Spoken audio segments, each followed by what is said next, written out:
நேற்றைய தினம் நம்முடைய ஜோசப் விஜய் அவர்களுடைய கட்சி கொங்கு மண்டலத்திலே ஒரு பெரிய நிகழ்ச்சியை நடத்தி திமுகவுக்கும் தாவேகாவுக்கும் தான் போட்டி அப்படிங்கிற மாதிரியான ஒரு நேரட்டிவ் செட் பண்ணுறதுக்கு முயற்சித்திருக்கார். அந்த கூட்டம் படுதோல்வி அடைந்திருக்கிறது.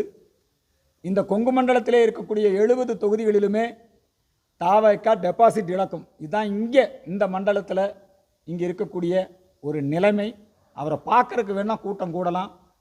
தாவேகா இன்னொரு மக்கள் நீதி மையமாகத்தான் செயல்பட்டு கொண்டிருக்கிறது. தாவேகா இந்த கொங்கு மண்டலத்தில் அவங்க நடத்தின மாநாடு, அவர் பேசிய பேச்சு, திமுக தீய சக்தின்னு பேசுனது எல்லாமே திமுக எழுதி கொடுத்தது தான்.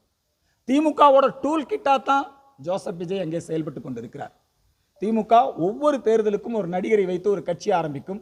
ஏடிஎம்கேவினுடைய வெற்றியை சீர்குலைப்பதற்காக, வாக்குகளை பிரிப்பதற்காக, திமுக எதிர்ப்பு வாக்குகள் சிதற வேண்டும் என்பதற்காக இத்தகைய ஒரு ஸ்ட்ராட்டஜியை வச்சு, அந்த ஸ்ட்ராட்டஜியின் பேரில் தான் கிறிஸ்தவ நிறுவனங்களுடன் இணைந்து இன்னைக்கு ஜோசப் விஜய் இன்னொரு மக்கள் நீதி மையமாக செயல்பட்டு கொண்டிருக்கிறார். தேர்தலுக்கு பிறகு அவர் மீண்டும் திமுகவுக்கு சென்று விடுவார்.